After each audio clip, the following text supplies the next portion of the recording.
In the early 1980s, Cindy James was the kind of woman who seemed to have her life together. Intelligent, well-educated, and deeply caring, she worked as a nurse in British Columbia, Canada, and had once been married to a respected psychiatrist.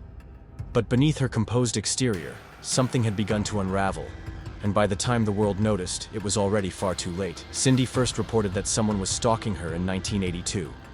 At 37 years old, she told friends and police that she was receiving threatening phone calls. Strange, whispering voices, sometimes silent, other times filled with graphic threats. Her home was being broken into. Lights were smashed. Items moved.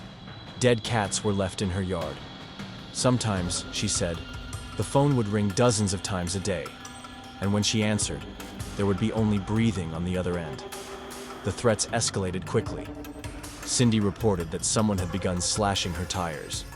Then, she said, someone had started prowling around her house at night.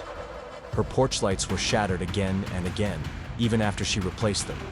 Police were called multiple times, but by the time they arrived, the intruder had vanished. There were no witnesses, no fingerprints, no solid evidence. Some officers started to doubt her story. But Cindy insisted. Someone was out there, watching her, hunting her. Then things turned physical. On January 27, 1983, Cindy was found semi-conscious near her home.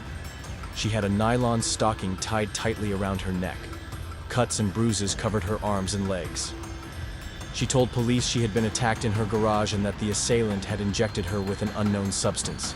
Blood work showed no drugs in her system. Once again, the police found no leads, no signs of forced entry, no DNA, nothing, but it wouldn't be the last time. Over the next several years, Cindy would be found injured, drugged, and tied up on numerous occasions. In one incident, she was discovered lying in a ditch 6 miles from her home, hands and feet bound tightly with another nylon stocking around her neck. She had no memory of how she got there. In another, she was found in her basement with a knife stuck through her hand, pinning it to the floor. Yet despite all of this, police remained skeptical. They could never find solid evidence of another person being involved. And slowly, a new theory began to emerge, one far more unsettling. What if Cindy was doing it to herself? Investigators began to suspect that Cindy might be suffering from a psychological disorder, perhaps some form of dissociative identity or attention-seeking behavior. But her friends and family refused to accept that. They believed her. They'd seen her bruises. They'd witnessed the aftermath. They knew Cindy as a loving, stable woman, not someone who would hurt herself in such violent, terrifying ways. And there were things that couldn't be explained, like the calls. The phone calls continued, even after Cindy changed her number and moved to a new house. Even after she was placed under police surveillance. On one occasion, she had an officer living in her home for days. No calls came through while he was there. But the moment he left, the phone rang again. Sometimes the calls were short and taunting. Sometimes they were animalistic sounds, growls, moans, low whispers repeating her name. Police traced the calls but could never find the source. They always came from different payphones, scattered across Vancouver. The stalker, it seemed, was always one step ahead. To try and catch the culprit, Cindy hired a private investigator named Ozzy Caban. He too was skeptical at first, but after spending time with Cindy, he changed his mind. One night while watching her house, he claimed to see a man standing in the shadows. When Caban approached, the figure disappeared. He also reported finding her windows pried open and items stolen, even though police had found no signs of entry. Caban became convinced that Cindy was telling the truth. Someone was targeting her, and doing it with terrifying precision. But the psychological toll was devastating. Cindy became isolated, paranoid, and increasingly fragile. She changed her name, moved multiple times, even dyed her hair and wore wigs to avoid being recognized. She started carrying a flashlight everywhere she went. Her once bright spirit had dimmed into a constant state of fear. In 1985, after yet another attack, Cindy was committed to a psychiatric hospital for her own safety. Doctors diagnosed her with depression and trauma, but couldn't agree on whether she was fabricating the attacks. Cindy, for her part, insisted that she wasn't suicidal. She wanted to live. She wanted to escape whatever was tormenting her. Then came the final chapter. On May 25, 1989, Cindy James disappeared. Her car was found abandoned in a shopping center parking lot not far from her home. Inside the vehicle were groceries, a wrapped gift, and her wallet. Blood was found on the 10:34 p.m., May 13, 2025, plus 92 3103 678 253, driver's side door, and the car keys were discovered underneath the vehicle. It looked like someone had staged the scene, but who? 2 weeks later, on June 8th, her body was discovered in the yard of an abandoned house, just a short walk from where her car had been found. She was fully clothed, her hands and feet bound behind her back with black nylon stockings.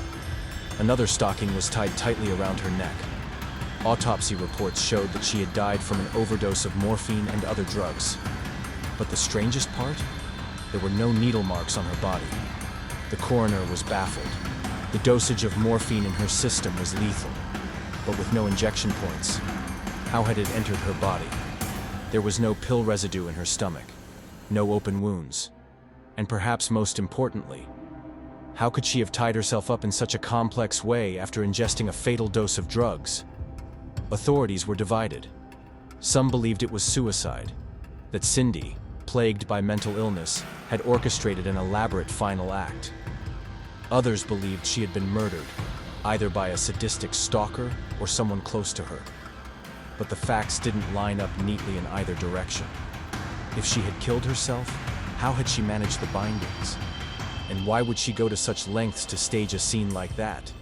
And if she was murdered, why was there no sign of struggle? No fingerprints, no DNA? Her family was adamant. Cindy did not take her own life. Her father, Otto Hack, spoke to the media often, insisting that his daughter had been stalked and eventually murdered. Her sister, too, said Cindy had been terrified in her final days, convinced that someone was watching her every move. To them, there was no question. Cindy James was hunted, tortured, and eventually silenced. But who had done it? A jealous ex? A patient from her psychiatric work? Someone who had managed to infiltrate every corner of her life? Some suspected her ex-husband, a respected psychiatrist, nearly 2 decades her senior. The two had divorced in 1982, the same year the harassment began. He denied all involvement and passed multiple polygraph tests. But Cindy had told friends that he was controlling, and some believed he was capable of manipulation at a psychological level no one else could detect. Others pointed to the possibility of a more complex psychological explanation. Perhaps Cindy had internalized trauma so deeply that her mind fractured, creating the illusion of an external threat. Perhaps she had entered fugue states, harming herself without remembering. But again, that didn't explain the physical evidence, the calls from payphones, the surveillance gaps, the unexplained injuries that required more than just willpower to create. Years later, the Royal Canadian Mounted Police officially closed the case, labeling her death as undetermined. Not suicide, not murder, just an unsolved death. The story of Cindy James remains one of the most baffling and disturbing unsolved mysteries in Canadian history. It is a case that blurs the line between reality and delusion, between fear and paranoia, between fact and the unknowable. Was Cindy the victim of an insidious tormentor who stalked her into the grave? Or was her mind the true predator, slowly unraveling under the weight of a horror only she could see? To this day, theories continue to swirl. Some believe she was silenced because she knew something dangerous.